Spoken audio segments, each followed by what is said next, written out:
The following Earth Angel media presentation is brought to you commercial-free as a gratuity from the sponsor producer named after the show.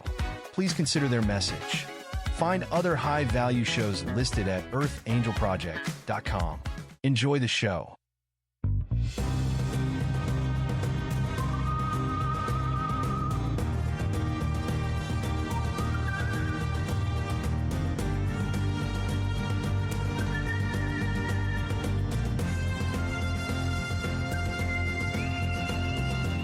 Welcome to Soul Decodes. Join us as we wander off the path to find the ideas that fascinate. We talk about spirituality, the mind, the ego, wellness, and hidden history with tips, travels, and tales. Charms for a better life.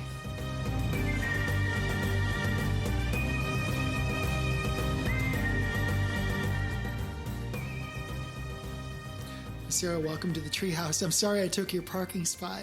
I know. It looks like you've got a getaway car today. It's facing outwards. You're going to be leaving in a hurry. It's like the black limo's ready to leave. It's nice and polished as well. It looks shiny. Oh, thank you. Put mine to shame. I came down a dirt road to get here at Ott Williams, and it was. I don't know whether someone had a hose running, but my car is filthy. Well, I just cleaned it. That's why it looks good. I'm car shamed. It's going to look good for a couple minutes. That's good. That's but our all garage, that counts. The reason we were parking outside is because yesterday we started cleaning out our garage. We had tons of stuff. Have you found a load of shit you didn't know you had? Well, we don't call it shit. We call it gifts we forgot about.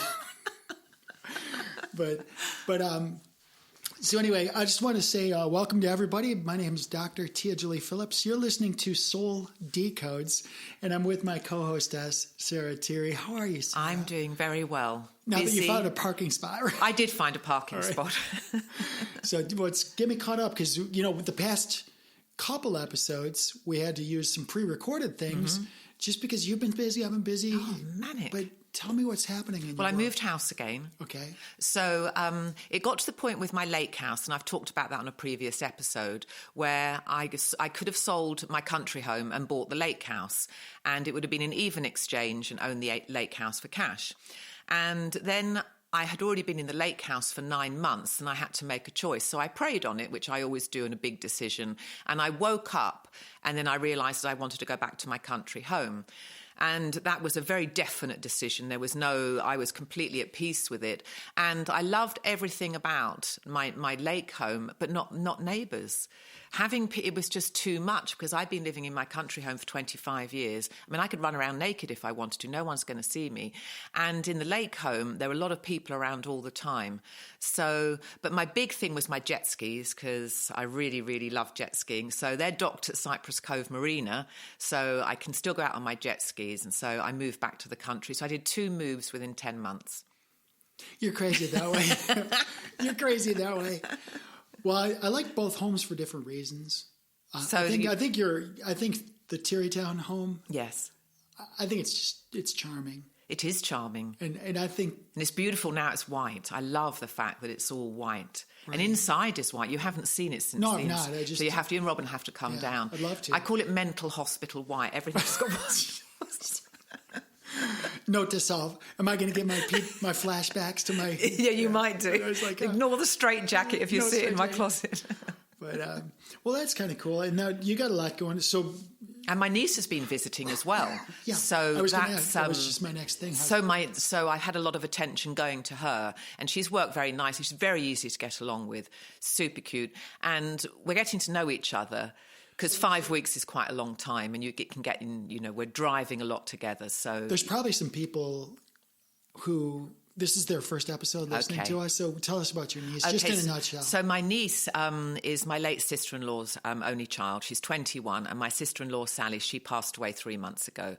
So Zhenya is out here, and she's here for 5 weeks, and she's just decompressing from a very, very difficult emotional situation, and we're getting to know each other one-on-one as women.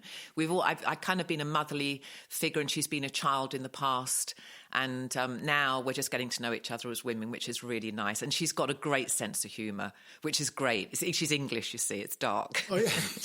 The dark. Well, we should talk about humour. I don't know what you have in mind today. Humour's good. Humor's good. Well, but you have some notes there, So we thought about doing a show about humour and laughing, laughter and wit. So I did take some notes. So I want to start with a story, a real life story of mine that happened when I was 25. And it was the first time that I had laughed when everything... Well, I'll explain the story. So someone had passed me a joint and I was with this person and I was 25. Now, I hadn't smoked any pot prior to that in England. All I had smoked was cigarettes and drunk alcohol. And even though I was travelling around the world as a stewardess, I hadn't done any drugs. So I was quite a virgin when it came to it. So I'm sitting there and I had a couple of hits of pot off a joint. And I started to laugh. And it was just this beautiful laughter and everything was funny. Existence I'm talking about, not anything in my life, just existence itself was funny. And I couldn't stop laughing. I had to talk myself out of laughing because I wondered how long it was going to go on for. So that was my first encounter with spiritual laughter. And I've always wanted to reproduce that because I can see from the other side of the veil all these years later that this is a place you can laugh about because it's absolutely inconsequential to the eternal picture of our existence. And so laughter has been, from that moment on, something I've wanted to cultivate in my life because I saw what it did. It wasn't, I could say it gave me a little bit of relief. And I suppose it did, but it was an exquisite that nothing about what's going on this planet isn't anything other than beautiful, and it's something we should be able to laugh at, not take it so seriously. I took nothing seriously at that point, and it was lovely. It was very freeing. It is liberating, isn't it? Very liberating. I'm not recommending anyone smokes a joint to get to that stage, but it was a beautiful encounter. You know, and I don't know what the marijuana did, the THC, but it induced a beautiful perception. And I don't want you to be drinking while I say this. Certainly not my greens. I don't want my mic to wear whatever you're drinking, but, and that's while you were a flight attendant? I was 25, yes. And you were already a flight attendant? Yes, I'd been since age 20. And you were allowed to smoke joints as a flight attendant? No, this was when I was at a friend's house in America. This wasn't, no, you weren't allowed to smoke. You're still not. No, this was when I was at a friend's house. And I was 20. I'd stopped flying at age 25. So I had just moved over here at that point. Just finished flying. I know when I was flying, they'd do random tests. I was never drug tested once in 5 years. Oh, yeah. But you should be. Pilots should be, for God's sake. Oh, yeah, because flight attendants don't matter, right? Not like pilots do. If I had to choose. Well, yeah, I mean, given the choice, yeah, I'd rather have a high flight attendant, right? Yeah, right. But yeah, you know, I started thinking, I knew we wanted to do an episode about humor and laughter and things like that. And I started thinking about some of the fondest memories I have in my life. And they're attached to some sort of laughter. Some joy, yeah. And so I started thinking in terms of what makes us laugh. When I'm with you, we're laughing all the time. Mm-hmm. Pretty much every time we get together, we laugh about something. Mm-hmm. And it doesn't matter if we're out on the boat or, you know, it just doesn't even matter. Don't you think that we're choosing that, whether it's conscious or subconscious? Because people who are quick to laugh, they want to laugh because they understand the benefits personally and in the company they keep. So it's something that I want to do. I think it's a choice, whether it's conscious or not, because we do laugh a lot, but we're wanting that. I have to agree with you because there's a lot of times in my life where laughter was not part of the script. Yeah. It was not part of the script. And sometimes when you're getting hammered from every direction, marital, financial, everything stupid, every place you turn is stupidity. Yeah. Sometimes the only thing you can do is laugh. Yes. It's like you just have to sit there and laugh. Yeah. Because your choice is either laugh or freaking I mean, it is check laugh or out. cry. I mean, you can purge yourself through laughing, I think, and you can purge yourself through crying, one or the other. Crying's quite depressing, but after I've had a good cry and I'm understanding spiritually we have a use for crying, but laughter will do the same thing. And then you can up your vibration and not take it so seriously. But I mean, life is serious. I mean, you and I have got ourselves to the point where life's pretty good and we don't have all these problems anymore. But my life's been tough and very serious things like, what the fuck is there to laugh about? But when I look back at all the situations I've been, not all of them, I'd say 90% of them, I put myself in those. And then it's really hard to laugh when you've caused this whole thing. You know? Well, so you're kind of bridging into what I think is one of the most liberating points of your life is when you can learn to laugh at yourself. Because some of us take ourselves I find that hard. So seriously. Yeah. And I run into these people all the time. They're balls of stress. Yeah. And I can see when you go to a comedy club, there's stress relief from listening to somebody else be a joker. But then you walk away and your life is real again. But if you can become the joker, if you can become the person that's just constantly being a goofball, then you're always with it. Yeah. So I think that learning to laugh at yourself is priceless. Growing up, my whole family was all about puns. Like you get my siblings and myself together at a restaurant, you will want to leave because every sentence has got multiple layers of puns. Oh, that's good. And it's kind of fun. Yeah. Until it's not fun. Until you can't think of a better one yourself. It's funny. Well, that never happens. It's like a one-up thing with my siblings. Yeah, that's good. Yeah, but because we're really competitive with that, especially puns. Yeah, my family. In fact, I've got a Facebook group. It's called O-Pun. Oh. O-H. So O-Pun Forum. O-Pun Forum.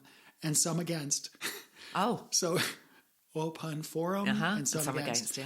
But, we just That's good. I'm going to have to look at that. Yeah, we just have different. So people put their puns up. They're a clever pun. That's well, I'm nice. not going to say they're all clever, but they're. Can I rate them? Well, there's some of them are pretty witty. I think that you'll be able to it. tell probably in the first 10 minutes who gets puns and who doesn't. Because some people just don't get it. Yeah. They try their best. Well, perhaps it is an art form to some degree. You've got to cultivate. And what's interesting is like you and I are both working with, me more than you, but you're kind of touching on it a little bit, working with computers and work with AI. It's very difficult for computers to tell jokes or to create puns. The only thing they can do is parse the large language model and burp up something that makes sense. But what they lose is the situational capacity. Right, yeah. There's something really raw, something when you're in the situation and you burp up a quick timing has to be. Timing is everything. Yeah. So this is kind of novel, and I think it's important. But so, can you program AI to come up with a pun, and then you can edit it yourself, and then put it in your memory bank, and then bring it out when the time is right, or post it on your Facebook?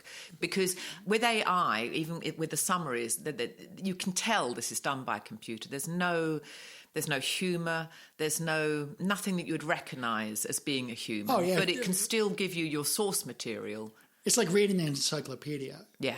So here's your joke for your joke for today. Yes. Yeah. But it could still be capable of coming up with a good pun and a good joke, technically at least. Well, I think then you've got to do the delivery. I think there's something very attractive about people who have, first of all, they can laugh at themselves, but also they can think quickly enough to understand humor. That would be wit. Yeah. So I wrote something. Okay, so what's on your list? So there? About wit, seeing as you brought it up. So let me just, while you're looking that up. Yeah. When I met Robin, the last thing in the world I wanted was to go out on a date or have a relationship. I was just off a divorce, and it was just stupid, and I just didn't want a relationship. I needed to kind of do my dark, just fix me. Do you, boo. Just do me, fix me. I wanted to fly airplanes and lift weights. That's all I wanted to do. Fly airplanes and lift weights. And so I really didn't want another relationship, but my friend at the weight room said that there's, Rob, there's this person that's going through some stuff. Recently went through a divorce, and I thought, well, if I could be a friend, I'm going to be a friend. Yeah. If I can help somebody, I'm going to help somebody. Yeah. Well, it turns out that he told her the same thing about me. I was a single parent, basket case. Right. I was a piece of work. Right. So Robin came to me just wanting to be a friend. So we both went to each other just trying to help and trying to be a friend. Relate, yeah. I was expecting this complete basket case, and it turned out to be completely opposite. So we went to lunch. The very first time we knew each other, first day, we went to lunch. My friend was with his spouse, and then the two of us had just met. So we're just having lunch. Yeah. At some diner in, I think it was on Grossbeck Road in Detroit. And we were just, my friend's name was Larry. We were just cutting up and just, I would say these little quips, these little puns, these little word A play on words. plays on words and things like that. And I looked at Robin and she would be laughing. Yes. And I was like, wait, Yeah. what? Because those little subtle... Told you a lot about her. Yeah, totally. I was like, damn, this is a smart... That's very interesting because the same thing happened with Tony and I. We were watching a movie and we were laughing, and not always at the obvious parts. And I looked at him sitting on the couch and we are laughing at exactly the same thing. Right. And it was beautiful. That was really early on. I mean, it told me a lot. Finding exactly the same thing funny and quickly, spontaneously very funny. He wasn't just laughing to be courteous to me because I was already laughing. It was happening at the same time. And that was really nice. And it's very... to me, it's very... it's a big connection. It's a huge connection. And it's also to me, it's very attractive. Yeah. Because I want to just be free. And if I find something funny, I say it. Yeah. And so Robin's to the point now where she just rolls her eyes. She's like, she knows, but she's almost predictive. Like she knows if there's a scenario. Yeah. In fact, most of my family doesn't even know if I'm being serious or not. No, that's funny because my sister-in-law's, my sister-in-law's daughter, so that's my niece, and she was 10 years old, and she said to me, I never know when you're serious or you're joking when I say something. And I thought that was very funny. And a lot of people don't. And I thought, wow, that's a nice element of surprise for them, but might be a bit disconcerting. But that's a secret weapon, though, because... Well, that's one thing. I use this seriously because when I was in grade school, if you just looked at me, I was very straight and narrow. Like I was the kid. You always wanted your kid to play with me because I was always doing the right thing, always never getting in trouble. Oh, wow. I was just totally straight. So you thought. Right. But I was like... So it's just a front. It's just a mask. Because I was smart enough to know how to get caught. So when there would be like a food fight at school, I promise you, either I or one of my closest people coordinated that. Oh, I love a good food fight. And we would start the food fight and then bolt. Right. Like we would literally start it and leave. Yeah. So I wouldn't be able to leave. I'd be so into it. I'd have to keep going. After you launch your volley, you just we wouldn't even calculate how to start the food fight. Okay, you do this. It was like coordinated. It's like a military operation starting a food fight.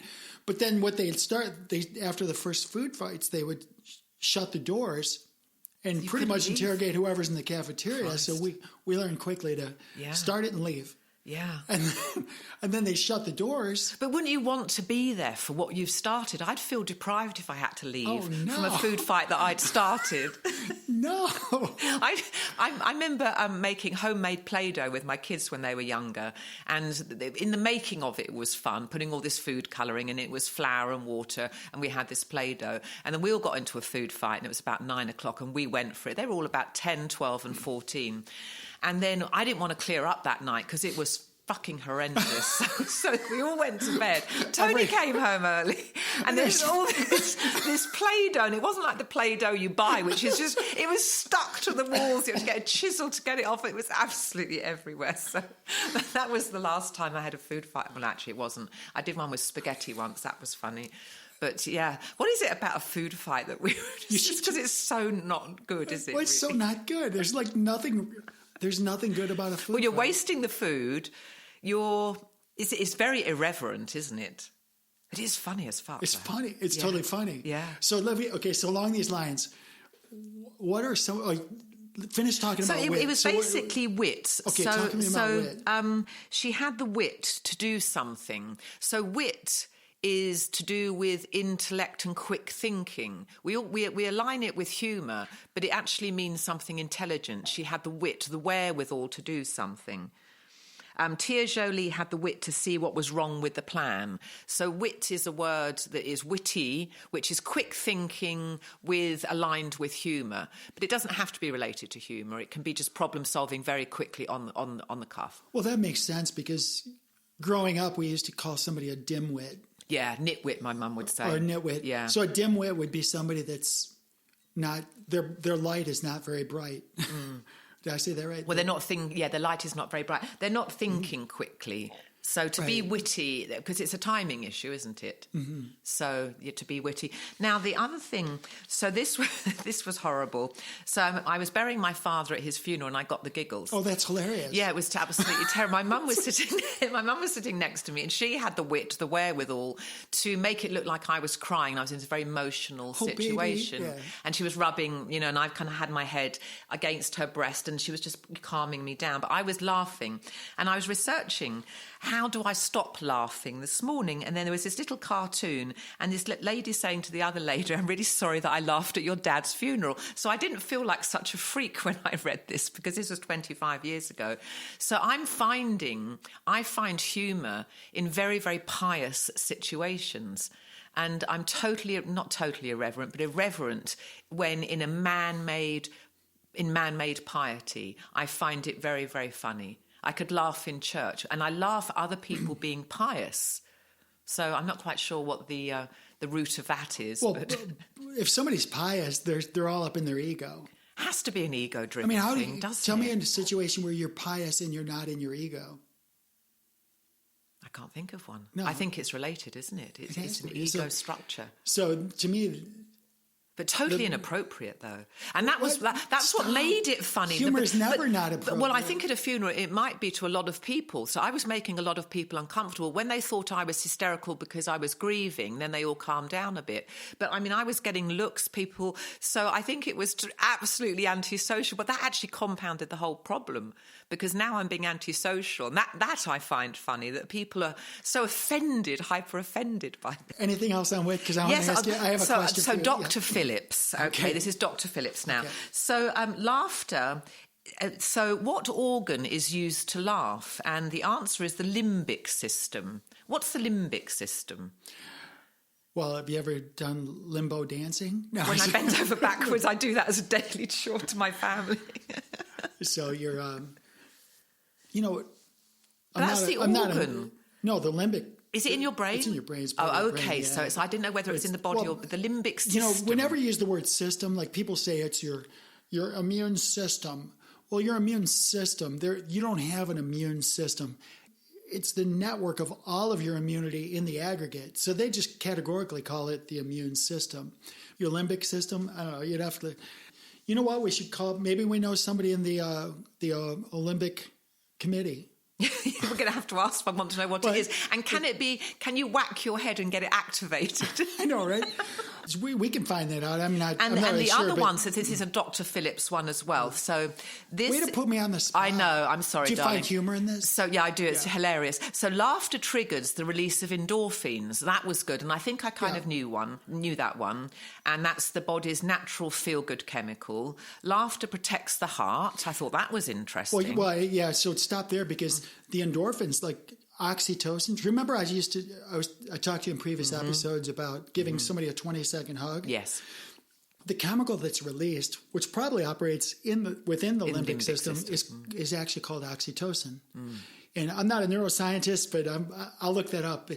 But the oxytocin just is it's the mama hug. It's the peace. It's the security. It's a very good feeling, and you get that natural high from it. In terms of, it protects the heart. It burns calories. So when you laugh, especially they call it the belly laughter. I have to try. Oh, I can feel it. The belly laughter. I can just feel it under here then, actually. Yeah. So if anyone who knows yoga... Okay, this is a fake laugh. I have to... Oh, God. So my stomach went quite tense then. Yeah, because you're like... So anyone who knows Tai Chi or yoga, martial arts, if you just put your hands right at your lower rib cage... just like this. Okay. That's roughly where your diaphragm is. And I felt it go hard when I was laughing. yeah, so a lot of people breathe like this. It's all up in their shoulders. But when you do diaphragmatic breathing, you're actually exercising your full lungs. You're pulling your lungs down. You're opening it up. You're oxygenating your whole system. So that's what's burning calories. And when you breathe out, but that motion does so many things for you. It gives you, first of all, it tones your gut. Yeah. It really tones your gut. So laughter is good for your figure. Oh, laughter is amazing. Wow. Laughter and sex are basically two of the best things you can do. For your body.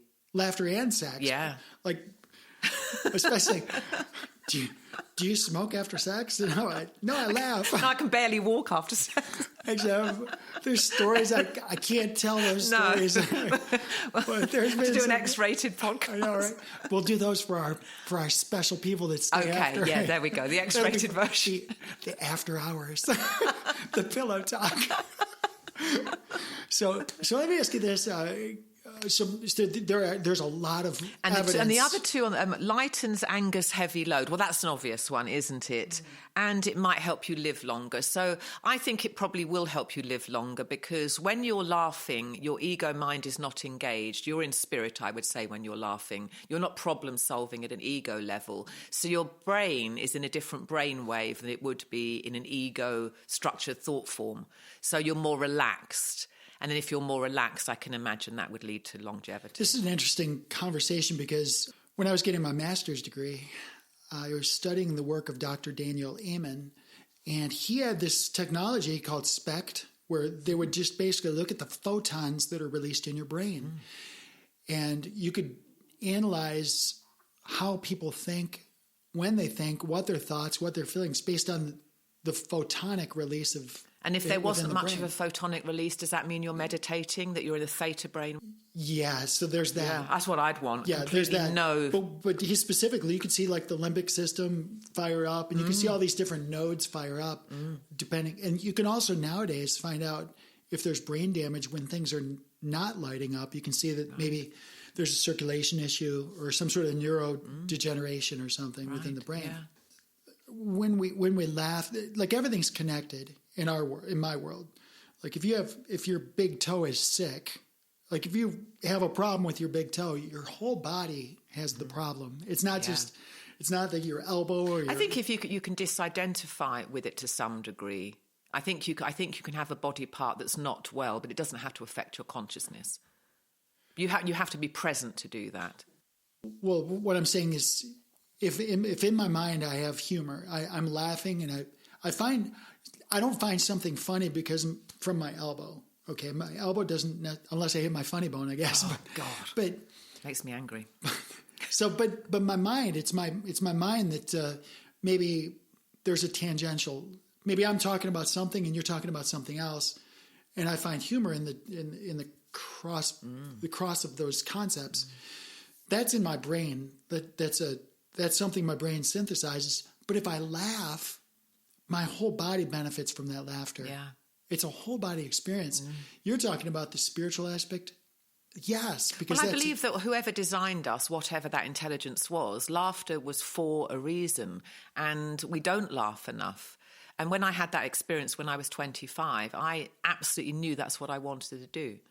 And we don't, and life can be very, very serious, and we can. But I'm much better now about not taking myself seriously. But I did all my life. You wouldn't have recognised me when I was younger. I didn't laugh a lot, and I was very, very serious. I think you and I have that in common. Yeah, I was very intense. But I think that if there is a creator, which I think there is, this infinite creative source, there's definitely a sense of humor. Yes, definitely. Yeah. One thing I find interesting since you and I have been doing podcasts together is what triggers the laughter. Like you and I have a lot in common. Like we'll laugh at a lot of things that we think are funny.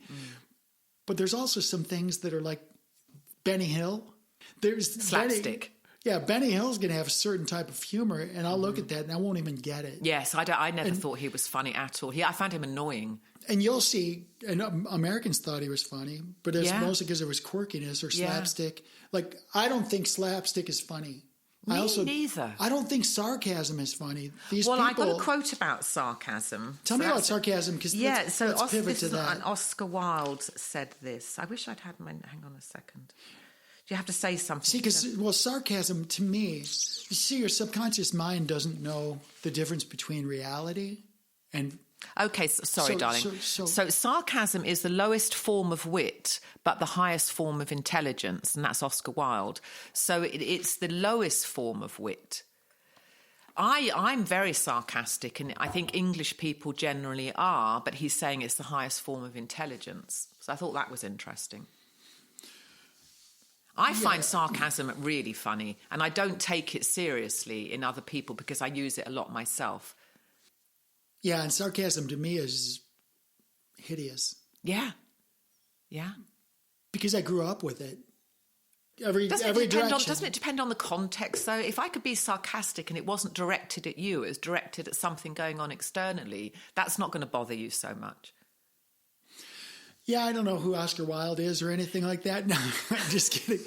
Like, who are you going to believe? He died in Reading jail because he... Right? But I don't buy off on that high form of intelligence. I think it's almost like cussing in the humor realm because... Oh, well, you're talking to the wrong person. I know, right? Well, we could disagree on stuff. It's okay. But what I was bringing up is that so much of what we think is funny is not only situational, but also our upbringing. I can easily make fun of all the world's religions. But people who are attached to those religions emotionally, they're not going to think anything's funny. No. Right? They're going to take it like this is life and death stuff. We're talking about your eternal soul. And they're not going to think any of it's funny. Well, when I wrote Is This the Best God Could Do, it was a man called Leland Lerman from the Santa Fe Star. He said, and it was in a quote that he said, it was, my book was funny but entirely sober. And I had gone in and taken the piss out of Christianity, and taking the piss is an English term for making fun of, mocking, and it absolutely deserved to be mocked to me.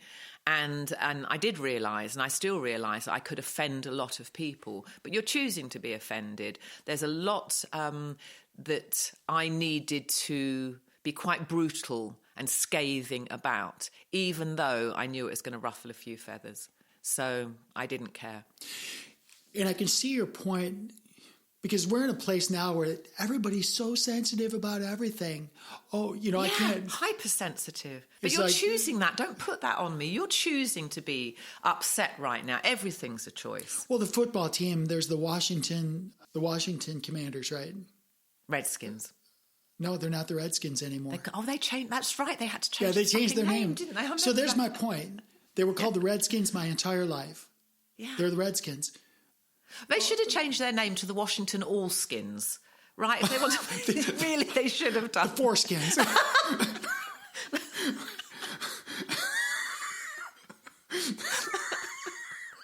Okay, that's for the X-rated after-hours run.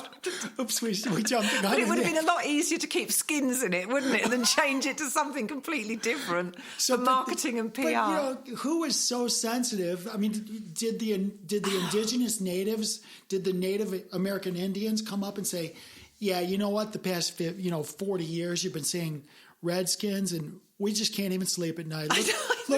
Look how old we look because we can't sleep. It's so ridiculous. It doesn't even make sense. We're so petty. Of all the things to be troubled about. But we're at a point now where everybody gets triggered about everything. But are we going to come through that? I think we have to, because we're going to be so bored by it. But I think that's a place where sarcasm can come in. I was really sarcastic in Is This the Best God Could Do? Oh, it's laced. And the other place that sarcasm is very beneficial, I'm just telling you this because the past 10 years, some of us have been censored on YouTube, Twitter, Facebook. We've had our accounts closed, our accounts taken down, just for saying things that were not okay. So sarcasm is beneficial for dodging that bullet because I can literally say, oh, Sarah, those shoes are divine on you. Those are just divine. Yeah. No, you don't understand. Those shoes are really divine. You can say those things and it picks up the text and it listens to the context and says, oh, Tia Julie's talking about Sarah's shoes. but it won't. See, I'm not even good at sarcasm, but there's. But the implication is that the shoes are absolutely awful. They're hideous and shoes. You can't say they're hideous shoes. You've now got to couch it in terms where Right. you don't get censored. Right. Yeah, so you're using that as a tool. So we've used that. So I do use sarcasm. I have used sarcasm as a tool. Mm-hmm. But I guess the thing is, growing up, there was just children need positive, uplifting affirmations. They don't need to be made fun of. Yeah. And I So think there was sarcasm just when you're so making much negative and so much sarcasm in my life. It just got really old. Yeah. And it was just a negative. Yeah, it was a downer. It was a major downer. Yeah, it wasn't funny. No, it's just not funny. Because when you're making fun of somebody, now, just like the computer picks up the text and takes it literally, the subconscious mind takes the feeling. Yeah.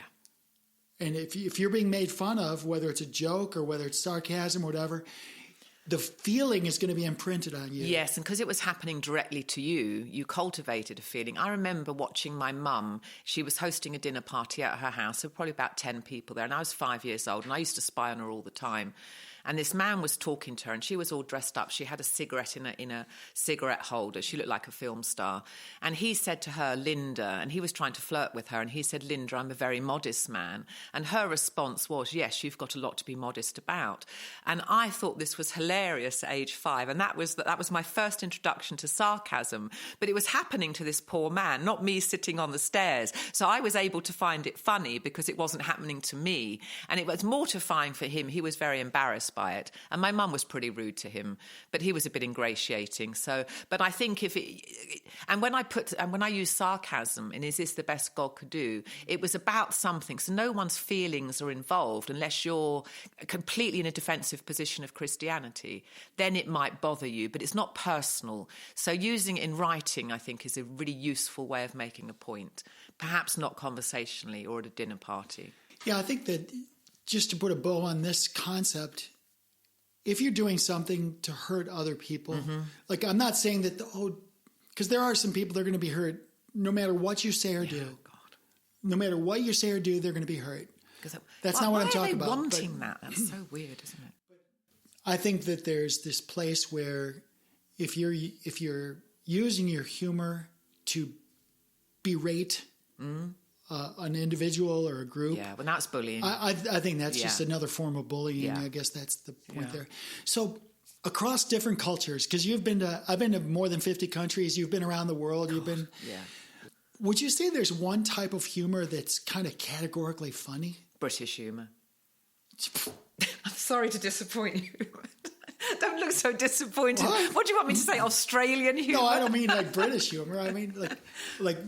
What do you mean? Okay, well, so the type of jokes. Like some people don't find slapstick humor I find sarcasm very, very funny. You find it funny, yes. and I don't. So really, it's really... Satire is very funny. Satire's funny. funny. I like a good joke. I like satire. Yeah. And slapstick, I mean, that's... Never really found that funny. There was a show called Absolutely Fabulous that came out in the early 90s. It was Joanna Lumley and Jennifer Saunders. And it was about these two wealthy women who are raising this child, and it was very slapstick humour, but the writing of the show was first class. So slapstick mixed with a really, really good script is funny, but if you're relying on just slapstick to carry the whole thing, I can't be bothered with it. But Absolutely Fabulous, for any of the listeners, you can go onto YouTube and watch that. It won so many awards, and it was so brutal, so sarcastic and so slapstick, but it was a great combination. But slapstick by itself, it's like Benny Hill. It was just, whatever. So what's up with people laughing at other people if you see somebody slip and fall? And what is up with that? They're carrying a basket of tomatoes, and they slip and they fall and they get tomatoes all over them, and they're just a mess, or paint. I actually wouldn't laugh at that. If that happened in a store, I wouldn't. I would find that maybe internally funny, but I wouldn't want that happening to me. I wouldn't want someone laughing. So I think I would have some compassion for that. But it probably would be funny if they hadn't hurt themselves. Yeah, and I use that as an example when I'm discussing humor in other circles, because you and I can witness the same thing. We can see these two little children getting their ice cream cones, and they're just all excited because they waited all day for their ice cream cones, and one of them falls and it lands on them and I might look and say, oh my goodness, that child, are they hurt? I can run to their aid and clean them up and tend to them. In the meantime, you're sitting on the park bench laughing your ass off because it looked funny. It was a funny thing. Another thing is... That happened to my brother. He was eating an ice cream and he was being stalked by a seagull for about a year. And no, seriously. And the seagulls are domesticated and it came down and it stole his ice cream. And he was furious about it. It just came in and got the whole thing. And I'm just laughing. And that is just so funny and so unusual. So there was... When I was dating Robin, we were in Detroit. We were a bunch of goofballs, and I always had tickets to events because I was public relations for the Air Force. Right. So they always wanted the color guard, and they wanted the parachute team to jump in. So I was the person that did all that. Yeah. So I did all that, but I was always invited to the Detroit Grand Prix, the air shows. Fabulous. I always had tickets and VIP passes. Oh, lovely. Because I always took care of my people. Always. Nice. Robin and I were just dating, and we were in a parking lot. And I saw a banana peel in the parking lot. And I was joking. And I go up and I said, oh, no, look, a banana peel. And I faked like I was going to step on it. But I actually did step on it. And I actually did slip. Oh, my God, really? But I got up and I laughed. I didn't fall all the way, but that was absolutely... You weren't intending. I wasn't intending to, but it was slippery. I was so like, it really is a real thing. That's a thing. God. So, but that's slapstick first person. But that was totally funny. Yeah. And I realized it was funny, so I was able to laugh at myself. So I think if I saw a child do that and they were laughing at themselves, I would laugh. Mm-hmm. If they were injured, I would probably be empathetic. You'd go all maternal. And I also think I would say toughen up as well. This is you've just dropped an ice cream. It's not the fucking end of the world. Buy them another one. I wouldn't indulge getting really upset, crying about that. Yeah. Is there any so let me ask you this. What's one of your favorite jokes that always gets a laugh? Do you have any? Yeah, I do. I have quite a few. So do you have any clean ones? Yeah, loads of them. Oh, okay. Yeah, they're the better ones. You can't rely on dirty humour to be funny. Well, you can, but so one of my favourite jokes. It is, what do you call a deer with no eyes? And the answer is no idea. Oh, you won't let me guess? No, I can't do that. No, because it's just, no, you can't guess it. I would have guessed it. You wouldn't have guessed no idea. I did. I've told that joke a bunch of times. Yeah, I think that's because I mentioned it on the last podcast. Oh, go ahead and take credit for this joke. Now we have joke. Oh, we have to copyright jokes? Or that was a funny one. Okay, so I have no idea. Okay, what's next? Oh, I don't know. You give one now. Okay, I like these jokes that my children brought to me when they were kids because they're so just not right. Mm-hmm. Where did the general keep his armies? Don't know. Where did the general keep his armies? In his sleeveys. That's funny. I mean, that's good. Like, I like it. That's cute. But that's a cute one. So another child's joke. What do you call a blind dinosaur? A Duthinkosaurus. Oh God. Okay. My daughter bought that one home. We won't go too deep in this because we don't want to turn off our listeners. You should see Sarah though. She wants me to laugh at her jokes, and she's laughing harder at her own jokes. It's funny. Do you think? What do you call a blind dinosaur? Do you think he saw us? That's so fucking funny. So here's the other thing: if you and I walk downtown Claremont. We just sit there. We should do this. Let's do it. I just sit at a coffee table, like on the sidewalk. All right. And just laugh hilariously. And just watch how many people come by us and laugh.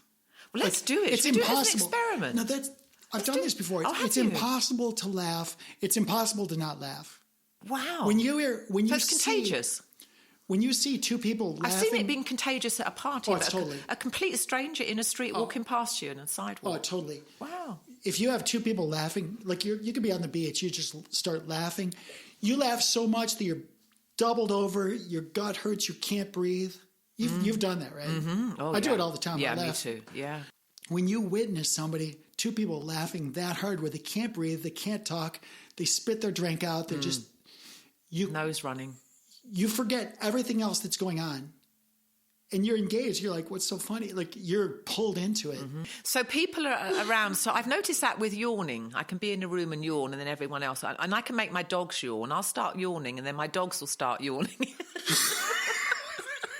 So the same with laughter. But with laughter, though, that's beautiful because you're upping the consciousness of the entire planet. The vibration is being raised. And so it is a highly spiritual act. Because you're not bitching, you're not whining, you're not complaining, you're not doing something wrong. Laughter, I mean, if everyone laughed right now, you'd have heaven on earth right now if everyone was laughing. So maybe when you have your new church and you have the sermon, we need comedians up there or something. Oh, that would be good. Would that be cool? Yeah, sort of variety show. A variety show, yeah. A church variety show. I love it. Let's do it. Well, laughter is laughter. I think to laugh. It is definitely, and so what did the Buddhists say about this? In some of the Buddhist and Hindu traditions, laughter can be seen as a positive force, even a tool for enlightenment. So I totally get that. But I can see that because you cannot laugh in the past. You cannot laugh in the future. Laughter's only in the present. Yeah.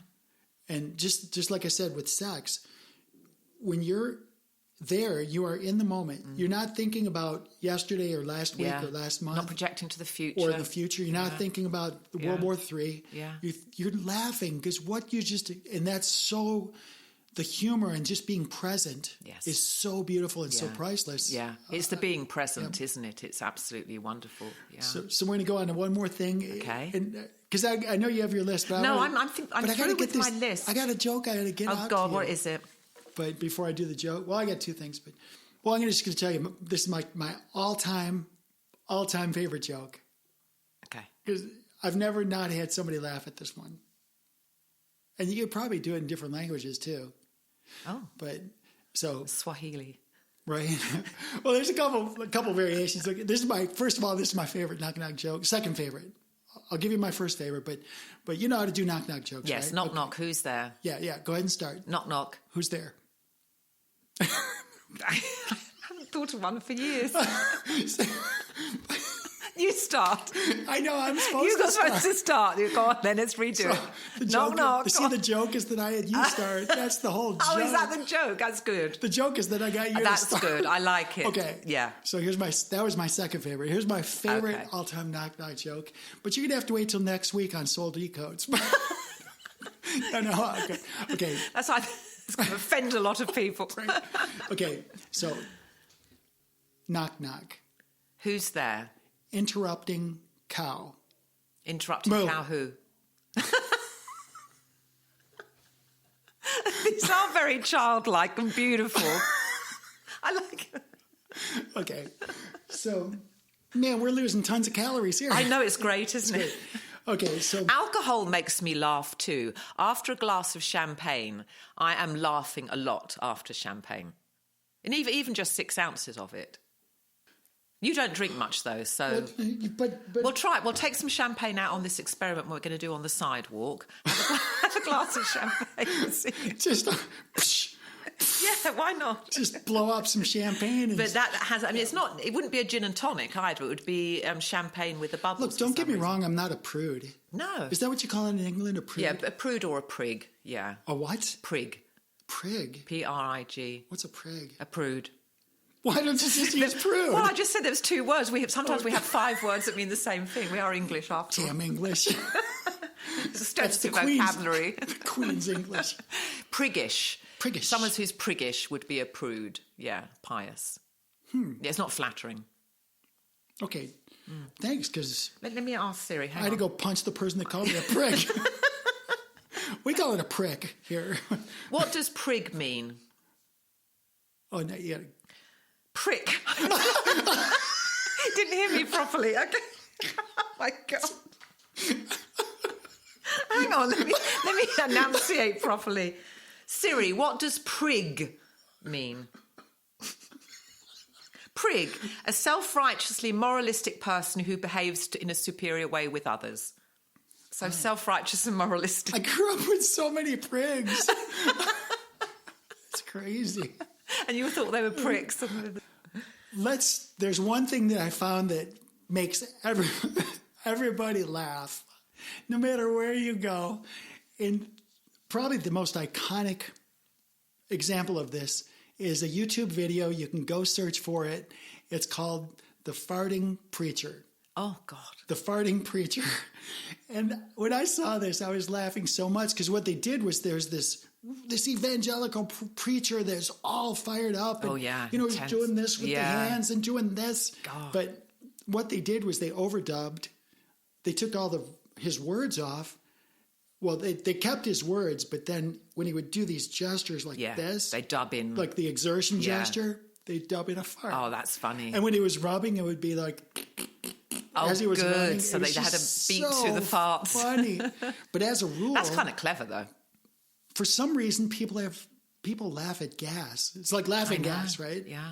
But as a rule, there's so many people just laugh at farts for some reason. I think because to fart... But it's so human, though. It's like, why do we laugh at farts? Well, it's human, but we don't want it to happen to us. You wouldn't want to be farting standing on stage when you're doing a presentation. You just wouldn't want that. You would rather that not happen, right? So speak for yourself. So when it happens, it would be embarrassing. So we do laugh at we love to laugh at embarrassing situations. Okay. Robin's going to kill me for this. So I want to watch The Farting Preacher now. So Robin's going to kill me for this. So forgive me, Robin, in advance. But forgive her father. When she was having Grayson, that's our only child, we were going to Lamaze class. This is in Redford, Michigan or something. It's just there's this Lamaze class where you learn to breathe and learn to relax while you're in labor, right? At the end of class, they turn all the lights out and you're on these yoga mats, right? Yeah. They're just on the floor. They're relaxing and doing their thing and, just chilling out. So they turn out the lights and you're supposed to just chill out. You're supposed to just breathe. And it's supposed to be just peace. So you got a bunch of all these pregnant ladies laying on the ground with their baby spouses, pushing down, their spouses, their girlfriends, whatever. They're not delivering. But you've got this heavy baby pushing on all your organs. So, but it's completely dark, and oh my God! All of a sudden, somebody farts. Oh my goodness! And oh my God! Did she find it funny? She found it not funny because she did it. She did it, exactly. But I think I might have been mortified, not with my third child, but with my first one. But the whole room erupted.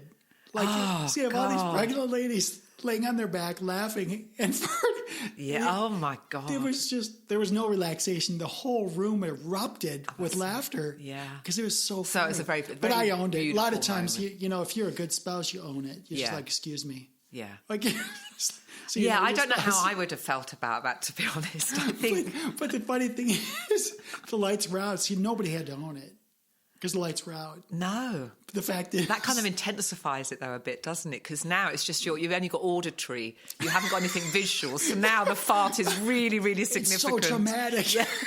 Poor Robin. So anyway, this has been, I didn't know what to expect, but I told Robin, I said, we talk about, on Soul Decodes, we talk about politics, we talk about all these really important things, but this is equally important. There's a quick biblical quote which deals with what you've just said, and that's kind of interesting. And here it is. This is Ecclesiastes. There is time to weep and a time to laugh and a time to mourn and a time to dance. So that's biblical, and that's St. Paul. So yeah, there is a time to weep. There's a time to dance, a time to laugh and a time to mourn. So laughter is more important than a lot of things because the levity is what we need to get through all the bullshit. It's interesting because you know how in the aviators, we have nicknames for each other. Yeah, your call signs. The call signs. Yours is Scrappy. So I've never disclosed my when I was going through flight school, this never became like a real call sign for me, but we'd have these stand-ups in the morning, and the stand-ups would be, it's called stand-up because they have to put you under pressure to simulate an emergency situation. So there'd be the whole squadron, there'd be the instructor pilot with the two students in front of him or her. And then they would go and they'd say, Lieutenant Sarah, stand up. And he'd stand up, and they'd say, you're the wing you're flying wing in a 2-ship formation out in Gulf area, and your lead does this. So they give you a scenario that's an emergency situation. Yeah, like a choreography. They lose the radio, they have an engine fire, whatever. There's something going on. What do you do? And so you're supposed to go through this checklist. It's like, first thing I do is, maintain control of the airplane, recognize the situation. You go through all this checklist, and these are very intense, they're very, because if you don't do the procedure correct, if you bust the ride, if you bust the ground operations, like in the morning, the morning stand up, they take you off the board. Like you're not flying that day. Yeah. So if you don't mentally get that right, apply the proper thought, the proper protocols, the proper act procedures. like it's really fucking happening. Read the right checklist. Yeah, you got to be right there. It's we used to call it a surface-to-surface missile, because you're not even in the airplane and you fail. Right. And they take you off the board, and then you got to go talk to the flight commander. It's like not a good thing. No. I've had this problem my whole life. When I'm the worst liar in the world. I find humor in everything, so I'm always smiling. And when you're in this situation where everything's serious, and you have all these high overachieving pilots, right? And I'm the one sitting there smiling. That doesn't go over really well. No, it could irk them. So, I had people come out, just like these senior officers, like, what are you, Hollywood or something? So thankfully that didn't stick, because I don't like Hollywood. But the smiley thing just was a nervous thing for me. It's just like, well, I just smile, because it's very disarming when you see people smile. Yeah. But there's certain times it's not appropriate. Yeah. Now, one thing, after I got to be a seasoned pilot, especially when you're flying with another really, really good pilot, where both of you're on a 4-day trip together, it becomes very competitive. Who has the better takeoff, better landing? So a lot of times we would find ways to throw the other person off without jeopardizing, without a safety thing. Yeah, sure, yeah. Because you never want to jeopardize the passengers. Yes, you've taken it too far at that point. Yeah. So, but one of the best things I would do is actually, we're not allowed to talk below 10,000 feet. So anything you do has to be above 10,000 feet, because below 10,000 feet, it's called a sterile cockpit. Yeah. You're not allowed to do it. So since you can't talk, you have to do something. So I know you're laughing already. I haven't even said anything. So what I do is I'd prime the other pilot with some idea, and then below 10,000 feet, it would be a visual trigger to release. So, but the bottom line is, my goal was to get them to laugh prior to them landing. So just prior to the touchdown, because that way they botch their landing, and mine and mine is better by default. Oh my God. I know it sucks. Yeah, it's kind of foul play. It is foul play. But, did it ever work? But my goal, oh my God, I've had some people laughing so hard that they almost couldn't fly. But I didn't let that happen. But sometimes humor. I remember once we had this, he was a Czech airman, and we were coming back from Singapore or Bangkok or something like this, and he was a bit of an arsehole to everyone, but I got on really, really well with him. He was in his 50s, I was in my 20s. He'd gone into the bunk, and he had the second nap, because he was about 14-hour flights back on the Boeing 200, and he just wanted to come out at 10,000 feet and do a landing, and he was really respected as a pilot, so everyone let him do that. And he took his trousers off when he went in to have a nap, and I take them and I go into the galley and I sew the bottom in a blanket stitch, really just so full on, like 30 minutes. So he gets his trousers on, he can't push his foot through, so he has to land in his boxers. And that was really funny. And everyone was laughing at that. So this whole aviation thing with humor is really amazing. We would have brand new second lieutenants. I was flying C-141s out of McGuire Air Force Base. This is in the late 80s. And whenever we had a brand new second lieutenant, we would have them do things, because they don't know any better. They don't know what's right and what's wrong and what's protocol and what's not.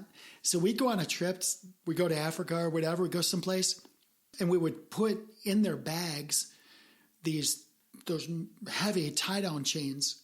because the bags are already pretty heavy because we have to be ready for Arctic or desert. I picked up Tony's and they're heavy, bulky. But we would the loadmaster would add chains to their bags just to get them to carry more. So we just I remember this little brand new second lieutenant from she was brand new, just graduated from West Point, and she's going to Germany for just after graduation. And this is after Mount St. Helens blew the top, right? So there's all this supposed ash in the air and stuff. Now we knew airplanes and ash, they don't mix. No. You have to stay very, very, far away from the ash. You know exactly where it is because it'll destroy the engines. Cut your engine, What we ended up doing, we were coming back from Germany, and this girl was on our plane. Of course, whenever you see a second lieutenant, brand new officer, you have to mess with them. It's kind of it's kind of an aviator thing to do. It is, isn't it? Yeah. So the rookie. So we said, well, why don't you come to the flight deck and we have, since you're a lieutenant, you're commissioned now, we have some important stuff if you don't mind doing it. So, oh, great. She's thinking this is all awesome and stuff. So we had her filling up. After altitude, I want you to take these bags. They were the barf bags. Take these bags and put them on the air gasper, fill them up with air, and then look at the nav and put the latitude, longitude. Here's the altitude. You have to mark these bags.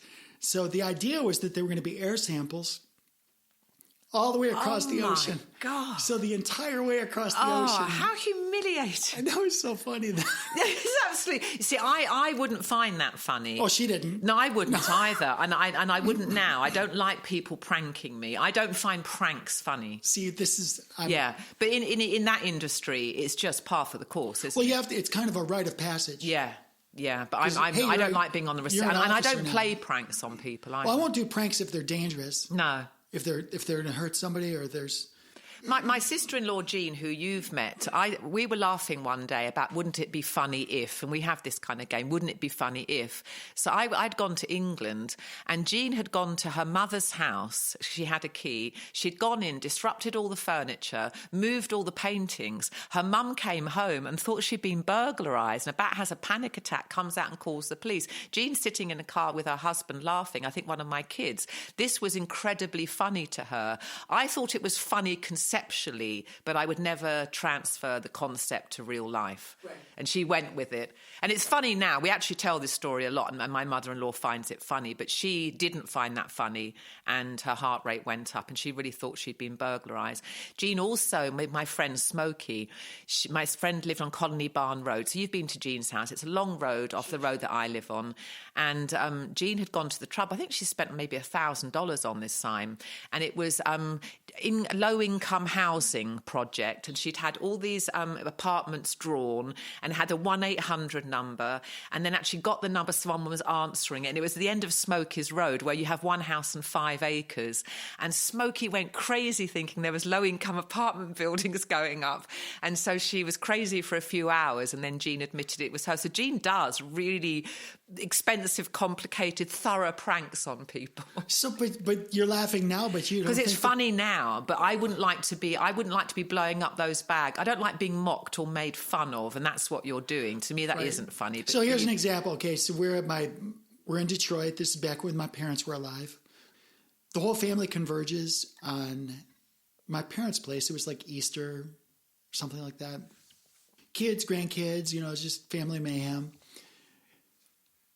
I walk in, and my brother, Greg, takes a chunk of cheese across the room and whips it at me. Oh, that's funny. I think that's funny. Did it hit you in the head? No. You should have opened your mouth and caught it. No, you can't hit me in that. So he throws snatched it out the air? So, no, it totally missed. It went in the corner. So I didn't want it to just sit in my dad's house, a piece of rotten cheese in the corner. So I took the cheese and just went to his coat, which is by the front door. Funny. I just put it in his pocket. That's funny. Okay, so... That's funny. That's is not that the a same. prank or is that retribution? No, I don't know. That's not really a prank, and you're not humiliating him, because I think that would just be funny. That one I find funny. So you might say that I test people by throwing things at them. I'll do that. So my daughter's boyfriend, I just wanted to test his reflexes, so I threw a potato at him, and he went to grab it, he missed, and then it knocked a plant over on the stand. So is that funny? Was it your plant? It was my plant at my house, and he thought it was funny. And then after that, I would throw things and he'd catch them. So there was humour in it. And I broke my own plant. So there's a lot of things, but I don't like. I wouldn't like that type of humour, but I get it.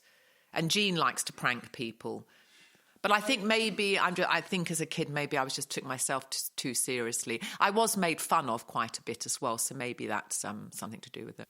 I had this image to keep up as a child, so even the water fights in school. I talked about the food fights. Yeah. I did the water fights too. I started all of it. Yeah, walk away when all the fun's going on. But I was a 4.0 student. I was student council at the Treasury, and I was just lead jazz trumpeter. Yeah. Like nobody in the world would expect me to cause all this problems. There's rebel underneath all that. That's all it was. Yeah. So I was a covert operative. Yeah, you were, then, didn't right? you, as a kid? I was good training. My dad, again, he'd always call us names, and they were sometimes not like. We went to White Lake, Michigan, and my uncle had a catamaran. You're familiar with the catamarans, yes. Right? It was called a Hobie cat. I think it was about 20 foot, 18 or 20 foot. I don't know anything about sailing, but it was there, and I'm like, well, I'm going to damn well learn. So it's just me and the Hobie cat, and we go out. I just go out there, and I'm trying to figure out how did this whole thing work, how to get the sail right. Yeah. Just no lessons, just me, the Hobie cat, in this lake. And I got it up on one because deliberately. Yeah. I got it up on one hull. Is that how you turn then? I mean, you can turn without one hull, but what's the point in getting one side? I didn't really intend to. It just happened that way. I just got so much speed, and then it took the corner. So you're laying out on I don't know these terms. No. I was just a kid. Yeah, I'm laying out trying to keep it balanced, and then eventually I did something wrong, and the forward bow of the lower hull dug in, and I launched the thing. I launched it was probably hilarious to watch. I was 20 feet in the air, just took a dive, and the Hobie cat was completely upside down, where the mast was straight down. Jesus. So now I'm in the middle of the lake. Yeah. I'm like... And how did you feel? Were you thinking that was funny, or were you self-conscious? When you hit the water that hard... Yeah, it's sobering. It's like you got the air punched out of you. Yeah. So, but I'm sitting there, I swim back to the boat. I'm like, dang, how do I get back now? Because there's my upside down Hobie cat. Yeah. So I righted it, and I ended up getting it, getting my weight and righting it, and I got back. And to me, I was proud of myself because I did something that... learned the hard way. I took my knocks. And righted the situation. I was pretty proud of myself for even attempting that. To go back, And then just the whole experience... I learned from it, and I became better. Even though I got freaking plastered out there from this experience, I learned from it. So I make my way back. My dad, in front of everybody, everybody was there, started calling me Captain Nemo, which is the submarine captain, whatever. Yeah. That's not okay with me. It wouldn't have been with me either. It was I wouldn't have liked he was totally making fun of me. So... What do you do if you're a kid and your dad's, and that was not a one-off thing. My dad made fun of all of us. And I seemed to catch a lot more of it for some reason. What was he trying to do? Strengthen you or something? Well, I don't know, but so maybe he felt inadequate as a man himself. You can't fight your dad. You can't push back. So I would do things like this one time I was at his house and he was making fun of me. So I just left, and I took paper towels. And I stuffed them all the way in the toe of his slipper. Right. Oh, that's funny. I just packed it up. So I was just packed in this. When he put on his slipper, it was like, damn, my foot got big. Yeah. And to make that funny, you would have had to have imagined his reaction in your mind, because you'd had to use your imagination. It was very benign, no big deal. He reaches and it's done, but it is very funny. Well, good prank. The funny part to me was that I didn't get blamed for it. My brother did. Oh, my God. So it was a great life because I never got blamed for anything. Yeah. But I got away with it. Yeah. I got away with so much stuff. Yeah, It was clandestine. crazy. Totally covert operative. It's crazy. So this has been a lot of fun. Yes, do you have any other notes about humor? No, nothing at all. No, Okay. I'm done now, laughing for the next month. It's been good, though. It's been good. I'm really grateful. For those of you listening and you have some funny quips and things, certainly drop us a note. You can go to souldecodes.com. And watch the farting preacher video. We should try and I'll find put that. a link to Yeah, that. put a link to that. Take some time to laugh at yourself, find humor. Yeah. Whatever it takes to bring some levity. Mm-hmm. And once you can do it for yourself, you see you can't give something that you don't have.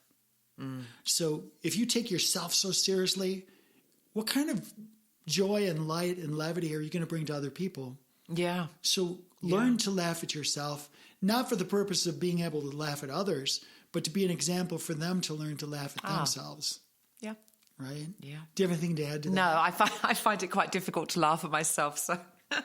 Well, maybe this is... No, it's getting better with age. This is for you. It's like a maturing cheese. Maybe it is for me. No, I can laugh at myself, yeah. But it's not always been easy. I'm quite a serious person, but I respect that as being something I could pursue. I'll teach you. Okay, because I'm the biggest goofball. I'm like the biggest goofball out there. That's so funny. you're gonna be really tickled with how absurd you are. I hope so. In an adorable way. An adorable way. Okay, y'all. Go to souldecodes.com. And for those of you who listened to the past couple episodes and you saw that we had things that were previously recorded from other episodes, go back and listen to those. It's not like those items were not valuable to listen to. They're actually really good episodes with some really good lessons and some really good sharing between us. Yeah. So just because it was previously recorded doesn't mean it wasn't really valuable. Yeah. It's just that Sarah and I just couldn't pull it together last week. So I couldn't pull it together, everyone, because I had a bigger fish to fry. I moved house and I'm here with my niece trying to hold everything together. So it was my fault. There's no fault. It's not good. That's why we had the foresight to record some spares. It's nice to have a few in the can. We had a few spares, so we might as well burn them. So, okay, y'all, have a great week. We'll see you next Friday. Take care. Bye, everyone.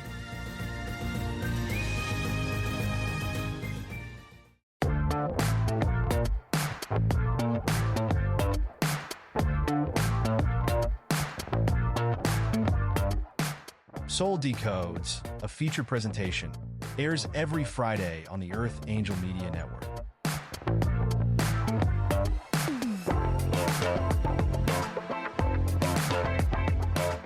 This episode of Soul Decodes is sponsored and produced by Live Pure. Optimize your life by taking your health to the next level. Listen now to learn how Live Pure will make your world better.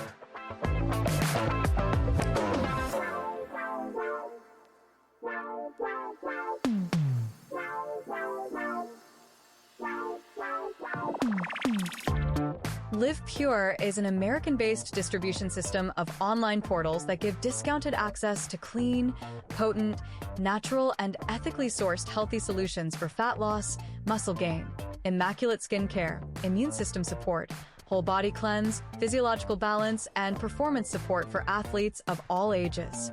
Live Pure handpicks the best products and nutrients from world-class companies, always adding to their quickly growing wellness lineup that now includes Korean skincare, medical-grade nutraceuticals listed as pharmaceutical alternatives in the physician's desk reference, and healthy coffee that rivals the world's best, but for only about $1 per cup.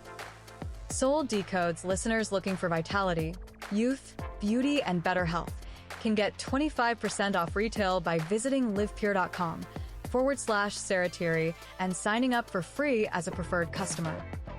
If you are a content creator, influencer, or home-based entrepreneur looking for worldwide cash flows from the emerging gig economy, Live Pure's state-of-the-industry brand partner affiliate program can bring you up to 7 different payment vectors as bonuses.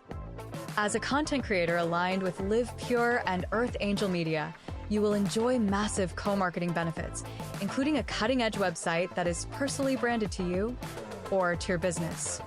Sign up as a brand partner at livepure.com/Sarah Thierry, or drop us a note at connect@earthangelproject.com To get more information,